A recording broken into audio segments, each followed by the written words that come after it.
brother. How would you describe the man that you play in this film? Because it's quite hard to make sense of him, isn't it?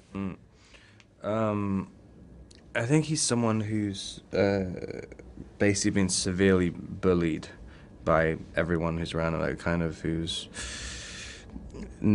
he's been convinced by his family and whoever he grew up with that he's in some way slow and like kind of like mentally deficient.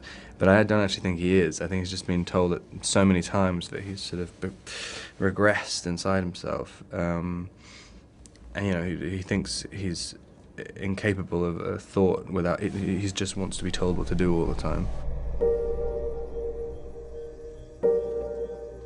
That looks good. Is this man your friend?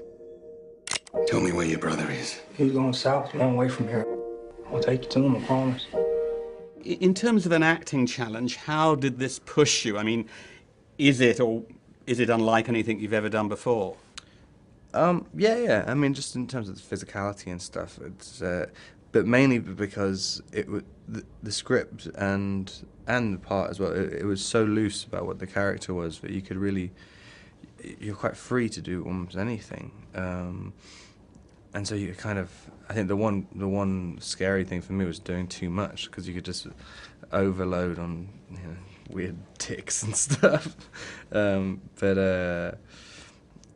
yeah, I thought it was actually one of the easiest characters I've ever played. It was the most fun, definitely.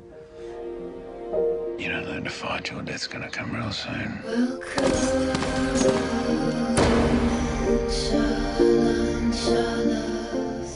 You've been taking on really good roles in recent times. Do you feel that you've kind of moved away from being pigeonholed as a kind of Twilight person, really?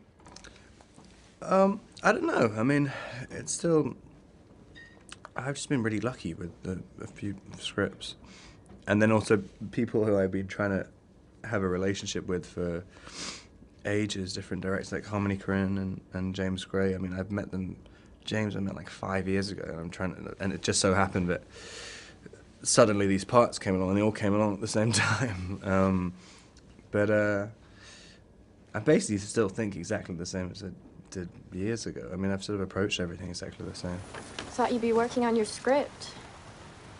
Wish I was. Gotta pay the bills. This is really a kind of a good Cannes Film Festival for you, isn't it? Because you've got another film here.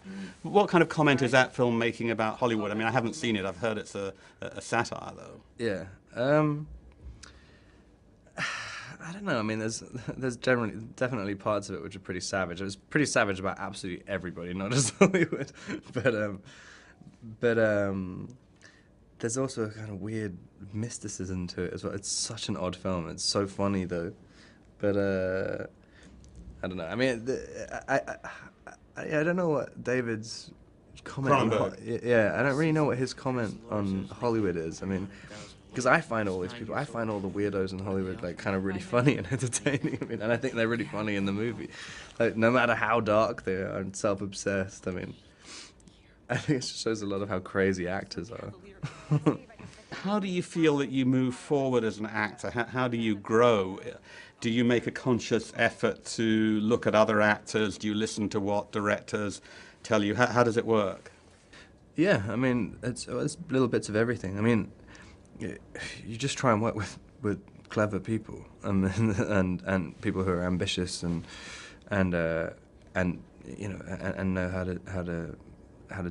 to work. But it's funny even seeing like, you know, how like Guy's career is like it's basically doing like had a kind of dream career. I mean, he gets to play complete character parts in every single movie he does, and I think that's the most fulfilling kind of career you can have. And you can also work for a lot longer. I think half the time people don't even know it's Guy in a movie, and I think that's the dream.